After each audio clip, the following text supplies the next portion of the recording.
Hi everyone, welcome to Econ by Surbhi, where economics make easy and exam oriented।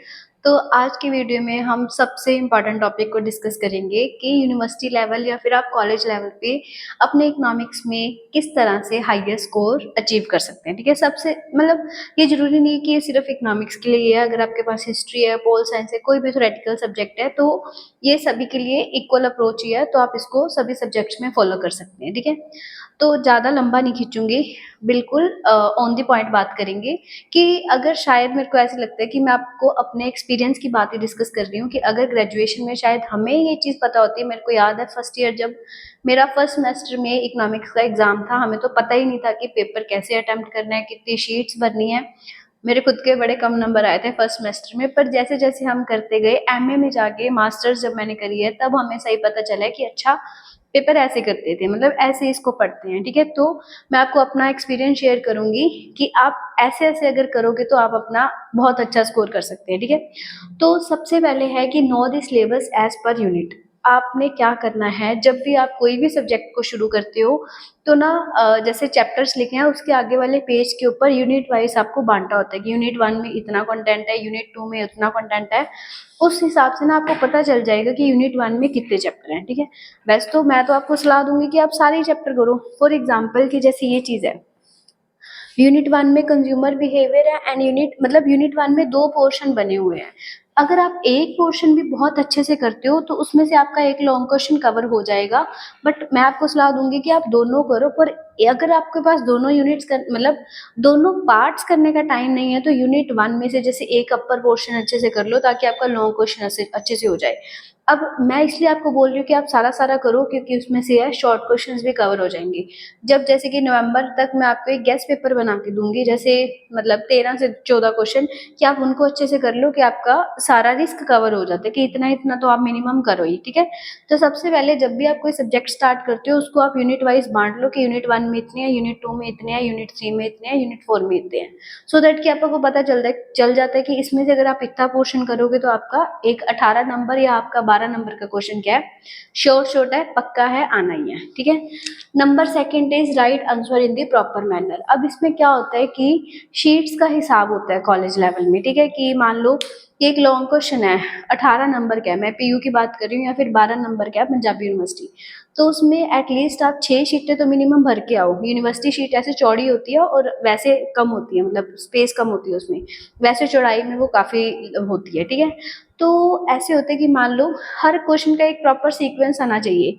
एक अच्छी introduction लिखो जब भी कोई टॉपिक स्टार्ट कर रहे हो, डेफिनेशन दो। अब मैं +1 +2 में डेफिनेशन के ऊपर ज्यादा फोकस नहीं करती क्योंकि आपको पर्टिकुलर इकोनॉमिस्ट की डेफिनेशन नहीं याद रहती, पर इसमें आप कोशिश करो कि जो इकोनॉमिस्ट, जैसे आपको हर टॉपिक में ना 2 से 3 डेफिनेशन आपकी बुक में होती है, कोई भी एक डेफिनेशन पकड़ लो सोखी सी, तो आप उस डेफिनेशन को तो एटलीस्ट करो ही करो। ठीक है, देन आपकी अजम्पशंस है, एक्सप्लेनेशन है, डायग्राम जहाँ साफ सुथरा होना चाहिए।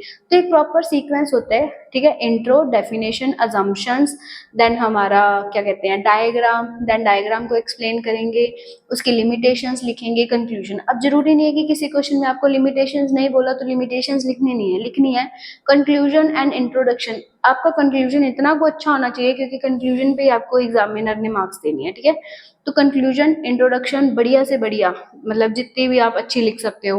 डेफिनेशन आप एक प्रॉपर इकोनॉमिस्ट की लिखो, मतलब प्रॉपर ऐसे साफ सुथरा होना चाहिए। ऐसे नहीं है कि उन्होंने मान लो इंडिफरेंस कर्व का पूछा, बच्चे ने बस पैरे में 2-3 पैरे बनाए और क्वेश्चन खत्म, ऐसे तो आपको नंबर मिलेंगे नहीं, ये मेरी गारंटी है।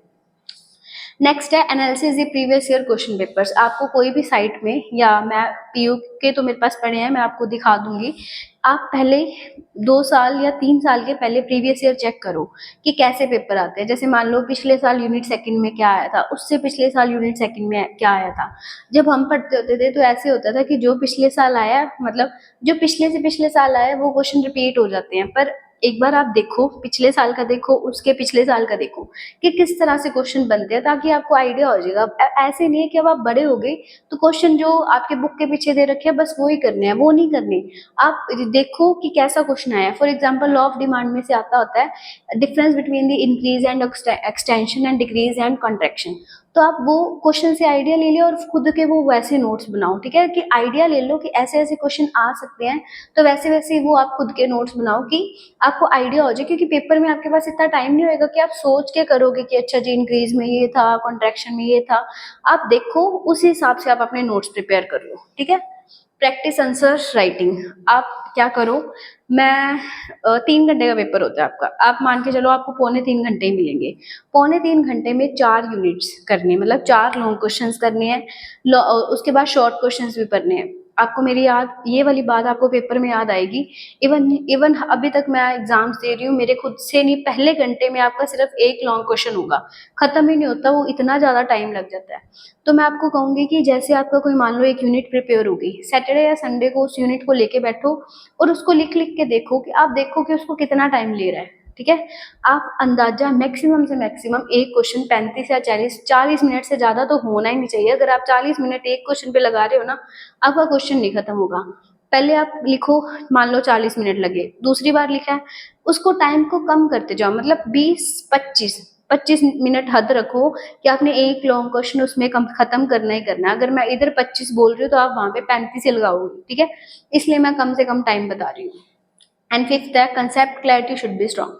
तो कंसेप्ट क्लैरिटी तो मैं आपको हर बार ही कहती हूँ कि इतनी ज्यादा स्ट्रॉन्ग रखो, चाहे आप उसमें शॉर्ट क्वेश्चन पूछे चाहे लॉन्ग क्वेश्चन पूछे। अब ऐसे है कि जैसे मान लो मैंने आपको सारा कंसेप्ट करवा दिया, सारे चैप्टर समझा दिए, अब मैं आपको शॉर्ट क्वेश्चन नहीं समझाऊंगी, नहीं समझाऊंगी का मतलब है कि वो बीच में से ही कवर हो रहे हैं। मान लो कि आपसे ये पूछ ले कि वेल्थ की डेफिनेशन लिखनी है, अब ये आप दोबारा से थोड़ी करेंगे, ये तो आपने ऑलरेडी कर लिया।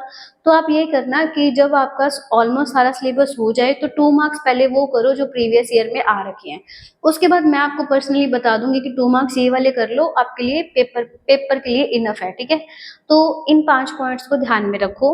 मेरे साथ डेली जो भी क्लासेस लगती हैं वीकली, वो लगाओ, सो दैट कि आप जल्दी से जल्दी सिलेबस कवर कर पाए, ठीक है जी। एंड अगर आपको इसके रिगार्डिंग कोई भी डाउट हो तो आप मेरे से फ्रीली आप कुछ मर्जी पूछ सकते हो सिलेबस के रिलेटेड, ठीक है जी। तो मिलते हैं नेक्स्ट वीडियो में। आई होप आपको ये टिप्स हेल्पफुल होंगी, होंगी ही, 100% होगी। मेरा खुद का एक्सपीरियंस है, मैं ऐसे हवा में बातें नहीं कर रही कि ऐसे होएगा ऐसे होएगा ऐसे होएगा। तो इन पे ध्यान रखना, ठीक है। तो मिलते हैं नेक्स्ट वीडियो में, तब तक के लिए keep learning, keep sharing, like comment and share करना मत भूलना, ठीक है। एंड अगर आपको कोई भी क्वायरी या फिर कोई डाउट है तो आप मेरे को मैसेज करके पूछ लेना। Thank you so much.